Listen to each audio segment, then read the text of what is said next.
Hello students, सभी को good morning.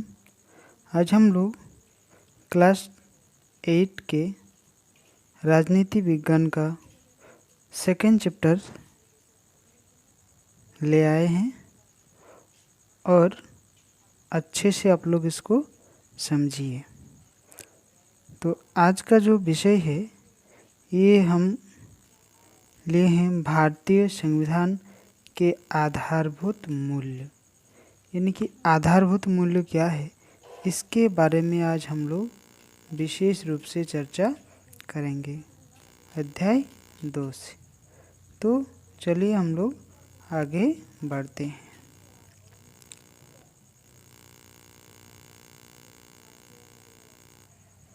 तो देखते हैं, भारतीय संविधान सभा नागरिकों के कल्याण एवं सतत विकास का आश्वासन देती है।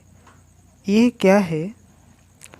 जो भारतीय संविधान है, ये संविधान नागरिकों के कल्याण एवं सतत विकास, यानी कि हर नागरिक का कल्याण की बात कर रही है और अपना अपना विकास की बात कर रही है, जिसे हम लोग सतत विकास कहेंगे। संविधान निर्माण के लिए गठित संविधान सभा में व्यापक विचार विमर्श पश्चात कोई आधारभूत मूल्य निर्धारित किए गए और बहुत विचार विमर्श किया। उसके पश्चात आधारभूत मूल्य निर्धारित किए। इनकी झलक हमें प्रस्तावना में दिखाई पड़ती है और जो यहाँ विचार व्यक्त किया उसका जो सिंपल है वो हम लोग कहाँ देख पाएंगे? प्रस्तावना में देख पाएंगे। प्रस्तावना को संविधान का सार माना जाता है। प्रस्तावना को संविधान का क्या माना जाता है? सार माना जाता है। और प्रस्तावना संविधान का आत्मा के रूप में भी इसे हम लोग जानते हैं। प्रस्तावना को संविधान का सार माना जाता है। यह संविधान के लक्ष्य एवं आधारभूत मूल्यों को स्पष्ट करती है। भारतीय संविधान की प्रस्तावना अत्यंत संक्षिप्त, आकर्षक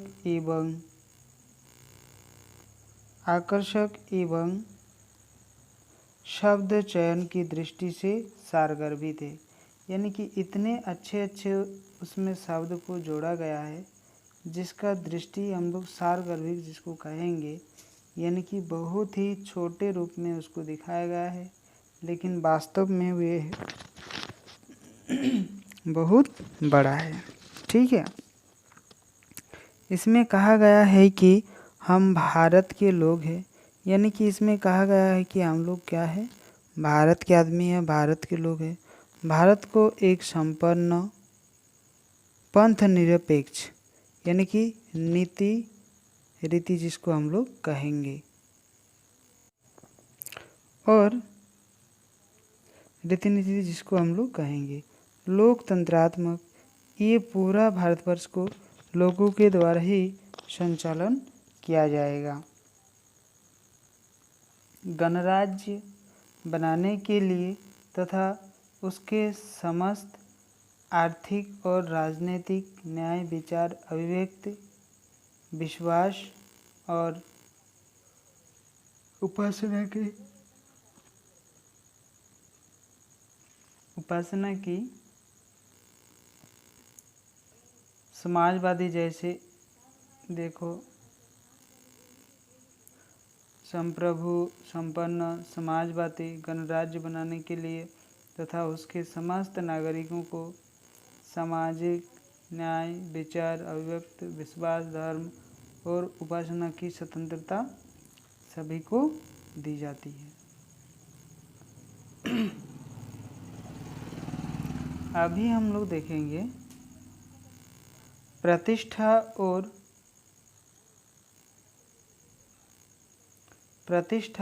और अवसर की समता प्राप्त कराने के लिए तथा उन सब में व्यक्ति की गरिमा और राष्ट्र की एकता, अखंडता सुनिश्चित करने वाले बंधुत्व बढ़ाने के लिए दृढ़ संकल्प होकर अपनी इस संविधान सभा में आज तारीख 26 नवंबर 1949 ईस्वी को संविधान सभा में लाया गया, तैयार हो गया और स्मृति मार्गशील शुक्ल सप्तमी वसंत 2006 विक्रमी को एतो द्वारा इस संविधान को अंगीकृत, अधिनियमित और आत्मार्पित करते हैं। यानी कि सब कुछ अधिनियम के द्वारा, आत्मसंपत्ति के द्वारा सभी को इसमें जोड़ा गया है। प्रस्तावना में जो मूल्य निर्धारित किए गए हैं वह निम्नलिखित है।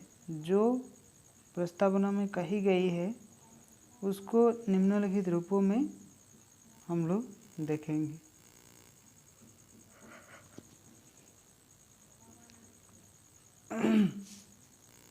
हम लोग देखेंगे संप्रभुता क्या है। इस संप्रभुता को हम लोग जानेंगे। संपूर्ण संप्रभुता शब्द का प्रयोग हमारे संविधान की प्रस्तावना में दी गई है। मतलब इसका अगर हम लोग देखेंगे तो बहुत ही बड़ा और भयानक सा रूप हम लोग को दिखाई पड़ेगा।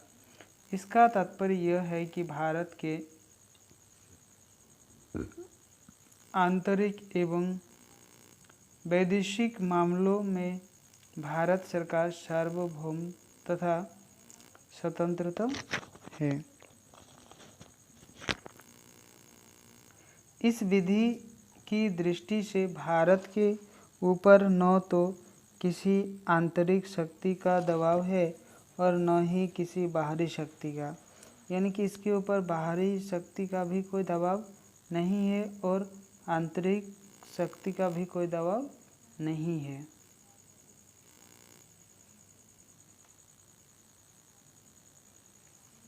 भारतीय स्वाधीनता अधिनियम के पारित हो जाने से भारत पर ब्रिटिश शासन की नियंत्रण समाप्त हो गई। 26 जनवरी 1950 को भारत संप्रभु राष्ट्र बन गया। यानी कि उसमें ये चीज़ को शामिल किया गया। अभी हम लोग देखेंगे समाजवाद क्या है।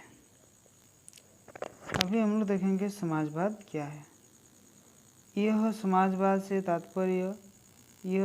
से तात्पर्य है कि बिना भेदभाव समाज के सभी सदस्यों को हित में कार्य करवाना सके। मतलब ये जो संप्रदाय है, संप्रदाय का अर्थ अगर हम लोग देखेंगे तो उसमें भेदभाव पूर्ण व्यवहार सब कुछ थोड़ा सा अलग और अपने हित के लिए ये चीज़ करना पड़ता है। प्रस्तावना में इस उद्देश्य को रेखांकित करता है कि राज्य में अंतिम लक्ष्य समाजवाद को पाना, ताकि समाज में आय तथा जीवन यापन के स्तर जो है ये विषमता के कमी होती जा रही है। इस लक्ष्य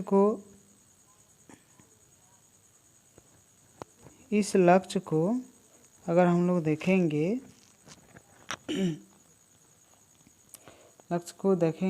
तो जीवन यापन का जो लोकतांत्रिक समानता एवं अहिंसा के माध्यम से राष्ट्र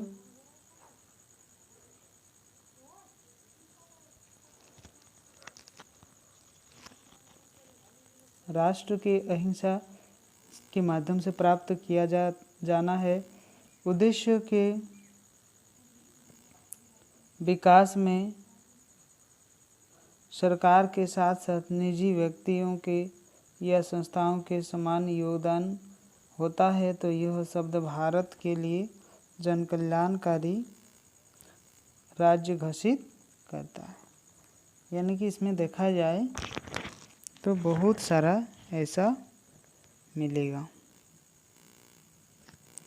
अभी हम लोग देखेंगे धर्मनिरपेक्ष या पंथ निरपेक्ष। भारत का संविधान एक धर्म या पंथ निरपेक्ष में प्रोत्साहन नहीं करता है, न ही किसी धर्म के साथ कठोरता का व्यवहार करता है। धर्म के उपासना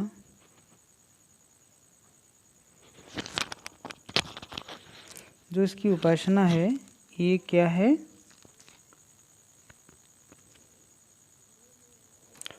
हम लोग इसको देखेंगे तो कठोरतापूर्ण इसका व्यवहार था। यह उपासना का पूर्ण स्वतंत्रता प्रदान करके धार्मिक अल्पसंख्यकों को भी ये अवसर जो है ये देना चाहिए। यह हमारे देश में धर्म एक व्यक्तिगत मामला है, ये चीज़ इसने जाना।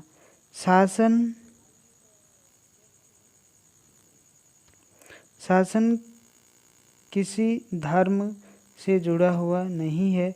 यह न तो किसी धार्मिक समस्याओं तथा व्यवहारों को रंग राज्य दिए गए और कल्याण सुनिश्चित करने का प्रयास भी किया जाता है।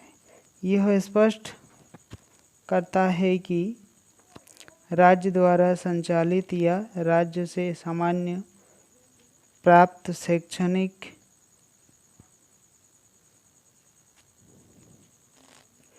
शैक्षणिक संस्थाओं के विषय धार्मिक शिक्षा नहीं की जा सकती है। तो हम लोग आज इतना दूर ही पढ़ेंगे, उसके बाद हम लोग क्या करेंगे,